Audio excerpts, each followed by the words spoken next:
lo puede ver mejor que los cuerpos, y no sé si desde tu manera de los cuerpos pues esto lo podríamos ver. O sea, a mí me interesaría mucho el fenómeno fan si entendemos que ahora puede haber algo diferente a lo que fue cuando surgió este fenómeno, que nos pueda llevar a una construcción de significados, de un aprendizaje o un entendimiento de un mundo tan complejo como el que nos movemos. Y esa es mi pregunta. Gracias.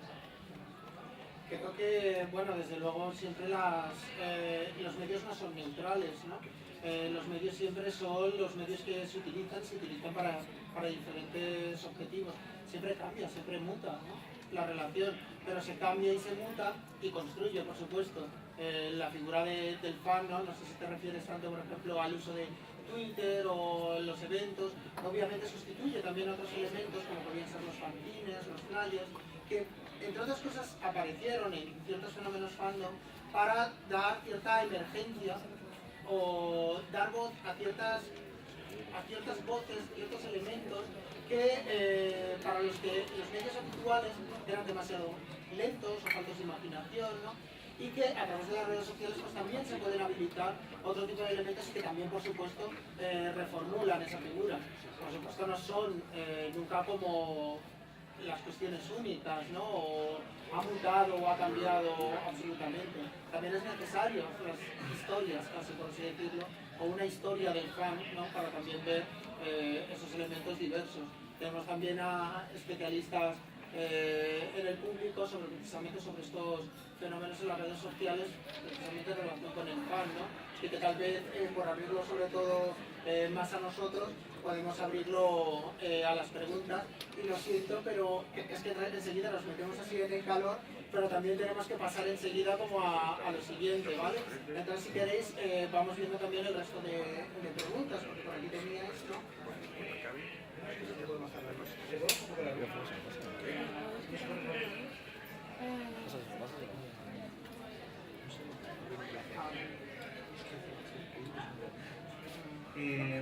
Bueno, yo que también tengo esa pasión mórbida por lo académico, quería introducir un elemento de juicio en esta competición para ver quién mea más largo entre lo corporal y lo maquínico, y es bueno, toda la historia del fanatismo que hace Alberto Toscano en un libro muy interesante que se publicó en la editorial Verso, donde señala precisamente a favor de mi padre, Fernando Castro, la idea de que el fanatismo, por lo menos en el siglo XIX, tenía que ver con la cuestión religiosa. Hay que recordar que el primer movimiento político, y especialmente político, que se reclama como fanático, son los cuáqueros en Estados Unidos durante la Guerra Civil y previamente a la Guerra Civil, defendiendo la liberación de los esclavos, ¿no? Entonces, la abolición de la esclavitud, ellos entendían que eran fanáticos por la defensa a ultranza de una idea. El concepto de fanatismo no tiene que ver tanto con la discusión, sino con el hecho de que hay cosas que son incontrovertibles e indiscutibles, como por ejemplo que todos los hombres nacen iguales y que por tanto parte de la humanidad no puede estar en estado de esclavitud simplemente por su piel, ¿no? También quería hacer una pregunta en relación a el posible antagonismo que pueda haber entre viralidad y fanatismo.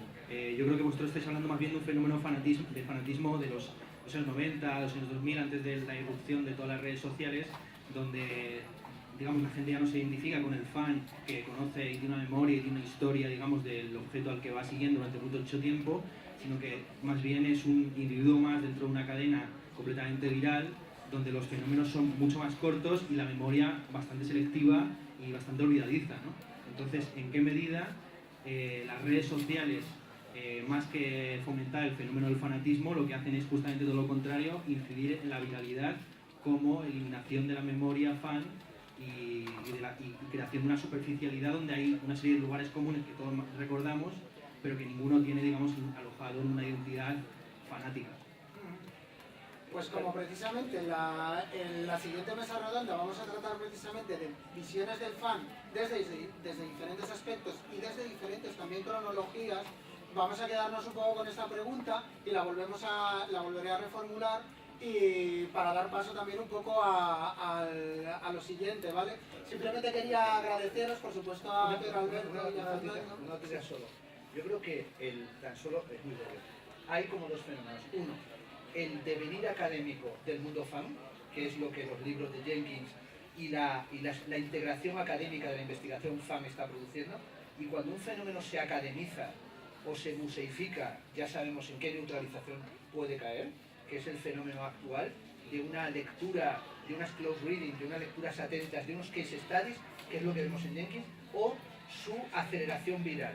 Y entre la academización y la aceleración viral ha desaparecido el momento dogmático fanático, el momento del dogma fanático, que era cuando uno se encontraba con uno que había escuchado todos los discos de los Eagles o tenía todas las grabaciones de Jethro Tull y era capaz de discutir sobre un cómic, por ejemplo, no publicado de Frank Miller o sobre un boceto de un pintor o de una instalación que solamente él vio.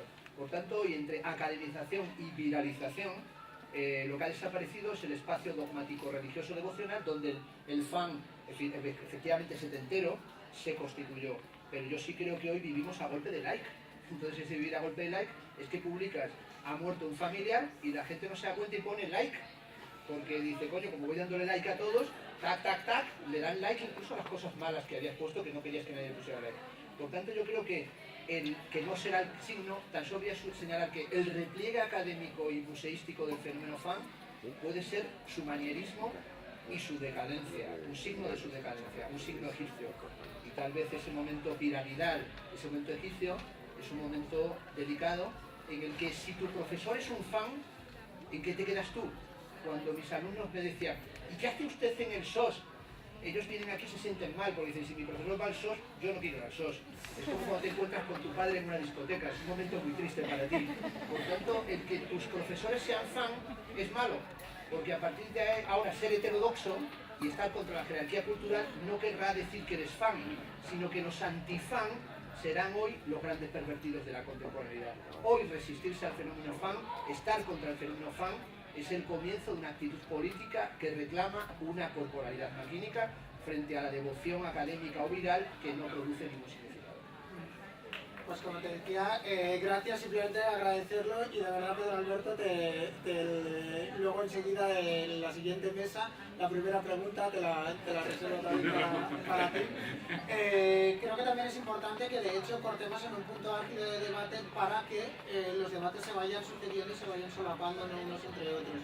Agradeceros a todos y nada, simplemente deciros que bueno, ahora vamos a ver la performance de Frufru y simplemente tendréis que esperar unos momentos y todos los que estéis aquí situados simplemente si podéis abrir un pasillo y luego lo podemos volver a cerrar. Aquí hay espacios, podéis situar sentados delante de estas gradas y delante de estas gradas y nada, bueno, por supuesto un aplauso para los